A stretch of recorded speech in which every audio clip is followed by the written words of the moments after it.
To our other big story, search and rescue efforts are underway after Hurricane Ida roared ashore along the Louisiana coast Sunday as a powerful Category 4 storm. Destruction is widespread. More than 1 million people are without power.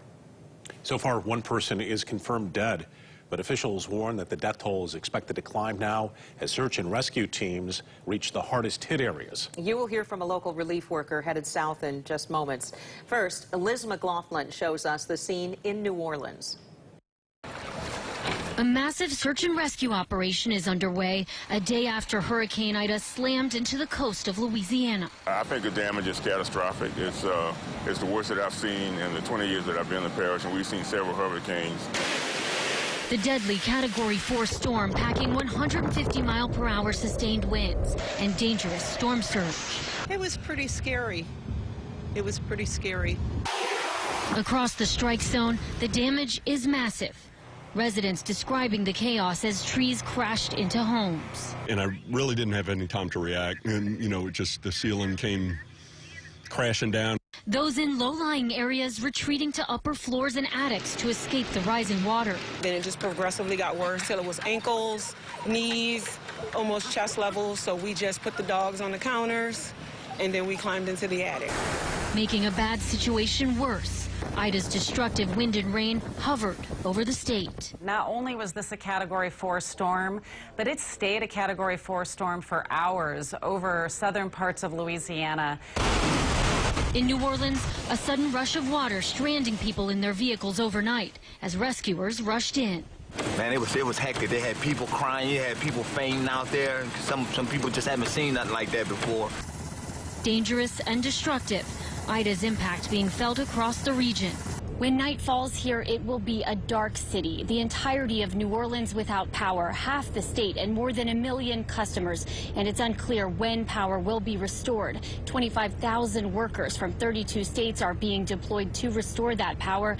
But officials say that those in the hardest hit areas may be without electricity for 3 weeks or more. In New Orleans, Liz McLaughlin, NBC News. And a West Michigan woman will be among the first disaster relief volunteers to arrive in the damage zone down south.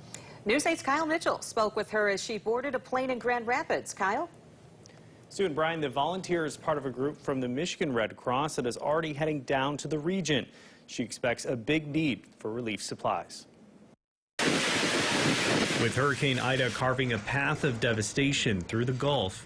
I'm flying to Houston, and then I'm renting a car to drive to Beaumont. And once Louisiana has the all clear, I'm going into Baton Rouge.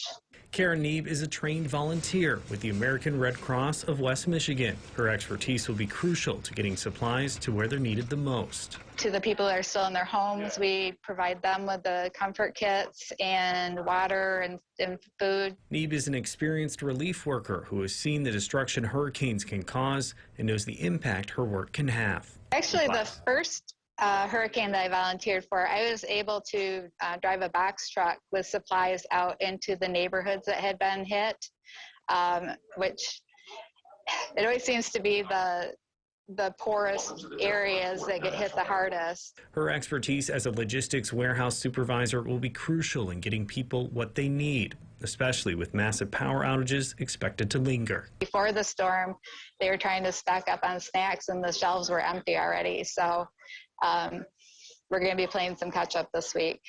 And volunteering doesn't mean a short day. Neeb will be working 17 to 18-hour days, but she says it's all worth it. I have a serving heart.